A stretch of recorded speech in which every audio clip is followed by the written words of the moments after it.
एक दिन तेज बारिश हो रहा था और ये बारिश पानी का नहीं बल्कि शार्क मछलियों का था। लेकिन सभी शार्क गिरते ही मर जाते थे क्योंकि वे काफी ऊंचाई से गिरते थे। मुन्ना को शार्क से बहुत लगाव था, इसलिए वह सभी के लिए एक बड़ा सा तालाब बनाता। उसके बाद जब सभी शार्क इस तालाब में गिरते थे तो उनकी जान बच जाती थी। बारिश खत्म होने के बाद मुन्ना उन्हें खाया नहीं बल्कि उन्हें उस तालाब में पाल लिया। एक दिन उसने देखा कि सभी शार्क के बीच में एक रेड डायमंड से बनी शार्क भी है। मुन्ना सोचा, यह रेड डायमंड की मछली तो बहुत कीमती है, लेकिन मैं इसे बेचूंगा नहीं। तभी शार्क बोली, भैया मैं रेड डायमंड से बनी हूँ और प्लीज आप मुझे बेच मत देना, क्योंकि ज्वेलरी वाले मुझे खोलते आग में डाल देंगे जिससे मुझे बहुत दर्द होगा। मुन्ना बोला, आप फिक्र मत करो, मैंने पहले ही तय कर लिया है कि मैं तुम्हें अपने साथ रखूंगा। उसके बाद मुन्ना अपनी रेड डायमंड से बनी शार्क के साथ हंसी खुशी रहने लगा। लेकिन एक दिन फिर से तेज बारिश हुआ और इस बार शार्क की माँ भी उसी तालाब में आकर गिरी। शार्क ने जब अपनी माँ को देखा तो मानो पूरी दुनिया उसे मिल गई और दोनों खुश हो गए। तभी शार्क की माँ बोली, मुन्ना मुझे समझ नहीं आता है कि मैं यह एहसान कैसे चुकाऊं, लेकिन तुम मुझसे इसके बदले में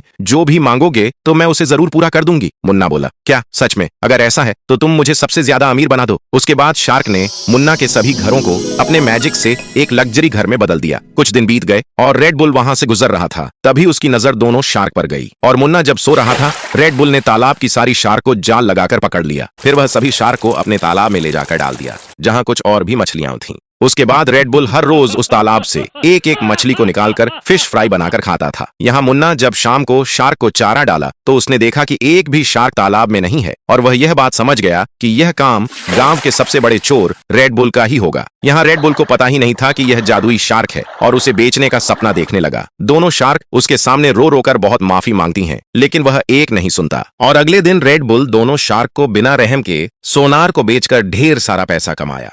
फिर मुन्ना ने इस घर को बेचने का प्लान बनाया जिससे शार्क को फिर से वापस खरीद सके। मुन्ना अपना घर बेचना नहीं चाह रहा था, लेकिन शार्क को छुड़ाने के लिए यह कदम उठाना पड़ा। उसके बाद मुन्ना उन सभी पैसों से दोनों शार्क को फिर से खरीद लिया और मुन्ना फिर से उसी तालाब में सभी शार्क को लेकर डाल दिया और उसकी देखरेख करने लगा। तभी शार्क बोली, अगर आप लोग चाहते हैं कि मैं मुन्ना के लिए फिर से घर बना दूं तो वीडियो को लाइक और चैनल को सब्सक्राइब करके कमेंट में यस लिखकर अपनी राय दीजिए।